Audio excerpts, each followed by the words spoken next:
మనం ప్రీవియస్ క్లాస్లో రే డయాగ్రామ్స్ గీయడానికి తీసుకోవలసినటువంటి రూల్స్ 4 నేర్చుకున్నాము. ఒకటి వచ్చి ప్యారలల్ రే రూల్, రెండోది వచ్చేసి ఫోకస్ రే రూల్, 3 సీసీ రే రూల్, 4వది వచ్చేసి పోల్ రే రూల్. ఇది కూడా మళ్ళీ చెప్తున్నా చూడండి. ఫస్ట్ది ప్యారలల్ రే రూల్ అంటే ఏంటంటే మన ప్రిన్సిపల్ యాక్సిస్కి ప్యారలల్గా ఒక లైట్ రే నేరుగా అద్దం మీద పడ్డప్పుడు అంటే మిర్రర్ మీద పడ్డప్పుడు అది ఫోకస్ గుండా బయటకు వస్తుంది, రిఫ్లెక్ట్ అవుతుంది. రెండోది వచ్చి ఫోకస్ రే రూల్ అంటే ఫోకస్ గుండా అద్దం మీద పడిన లైట్ రే ప్రిన్సిపల్ యాక్సిస్కి ప్యారలల్గా రిఫ్లెక్ట్ అవుతుంది. మూడోది వచ్చేసి సీసీ రే రూల్ అంటే centre of curvature ray rule అంటే సెంటర్ ఆఫ్ కర్వేచర్ గుండా అద్దం మీద పడినటువంటి ఒక లైట్ రే అదే దారిలో వెనక్కి రిఫ్లెక్ట్ అవుతుంది. నాలుగోది వచ్చేసి పోల్ రే రూల్ అంటే పోల్ మీద ఎంత యాంగిల్తో అయితే లైట్ రే కనుక పడితే అంతే యాంగిల్ తోటి ప్రిన్సిపల్ యాక్సిస్కి రెండో వైపు నుంచి బయటికి రిఫ్లెక్ట్ అవుతుంది. ఈ 4 రూల్స్ మనం ఎందుకు నేర్చుకున్నాము అంటే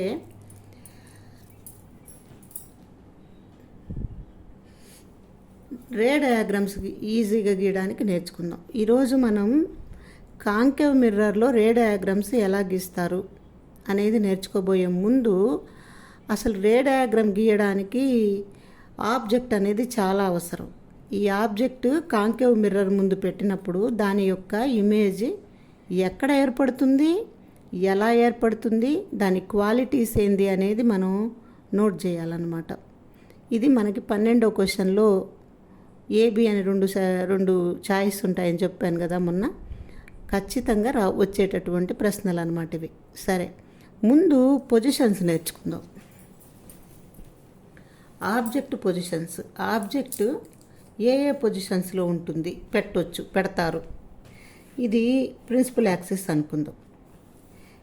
ఇది వచ్చి కాంకేవ్ మిర్రర్, తెలుసు కదా, ఇది కాంకేవ్ మిర్రర్. ఈ కాంకేవ్ మిర్రర్కి ఇది వచ్చి పోల్, ఇది వచ్చి ఫోకస్, ఇది వచ్చి సెంటర్ ఆఫ్ కర్వేచర్ కదా. ఈ ఫోకస్ ఎంత దూరం ఉంటుందో ఇది ఎఫ్ అంటాం, ఫోకల్ లెంగ్త్ అంటాం. ఇది కూడా ఈక్వల్ టు ఎఫ్గా ఉంటుంది.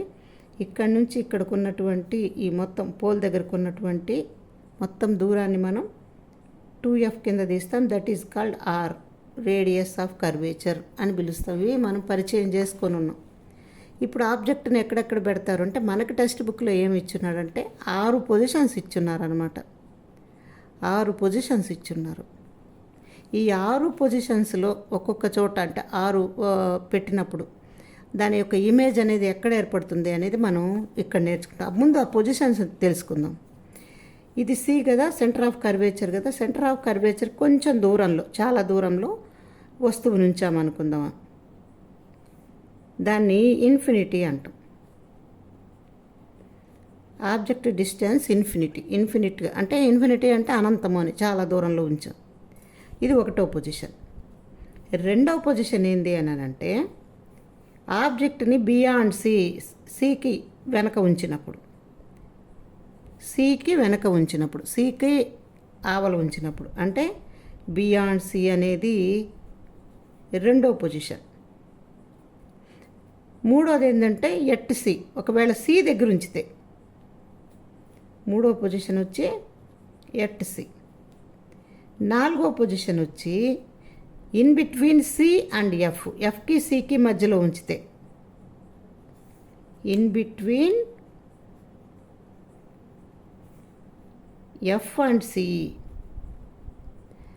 5వ పొజిషన్ వచ్చి ఎట్ ఎఫ్ దగ్గర ఉంచితే. 6వది వచ్చేసి in between F and P, వీటి రెండింటి మధ్య ఉంచితే in between F and P. ఇవి 6 పొజిషన్స్ అనమాట. మనం ఆబ్జెక్టుని ఎక్కడ పెడితే బొమ్మ ఎక్కడ ఏర్పడుతుంది అనేది తెలుసుకోవడానికి ముందు ఆబ్జెక్ట్ని ఏ ప్లేస్లో పెడతాం, ఇన్ఫినిటీలో ఉంచినప్పుడు బొమ్మ ఎక్కడ ఏర్పడుతుంది, తర్వాత బియాండ్ సికి వెనకాల పెట్టినప్పుడు ఎక్కడ ఏర్పడుతుంది, అదేవిధంగా సి దగ్గర పెట్టినప్పుడు ఎక్కడ, సికి ఎఫ్కి మధ్యలో పెట్టినప్పుడు ఎక్కడ, ఎఫ్ దగ్గర పెట్టినప్పుడు ఎక్కడ, ఎఫ్కి పీకి మధ్యలో పెట్టినప్పుడు ఎక్కడ, అంటే మొత్తం 6 పొజిషన్స్ని మనం బొమ్మలు నేర్చుకుంటాం అనమాట.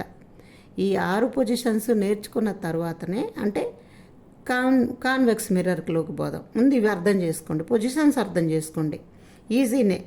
ఎందుకంటే సికి చాలా దూరంలో, ఒకటోది సికి వెనకాల, సి దగ్గర, ఎఫ్కి సికి మధ్య, ఎఫ్ దగ్గర, పీకి ఎఫ్కి మధ్య. అంటే ఇవి గనక ఈ పాయింట్స్ కనుక బాగా గుర్తుపెట్టుకోగలిగితే ఇవి మనకు బాగా గుర్తుంటాయి. సరే, ఒక్కొక్కటి నేర్చుకుందాం, ఒక్కొక్క దాని గురించి నేర్చుకుందాం. ఓకేనా?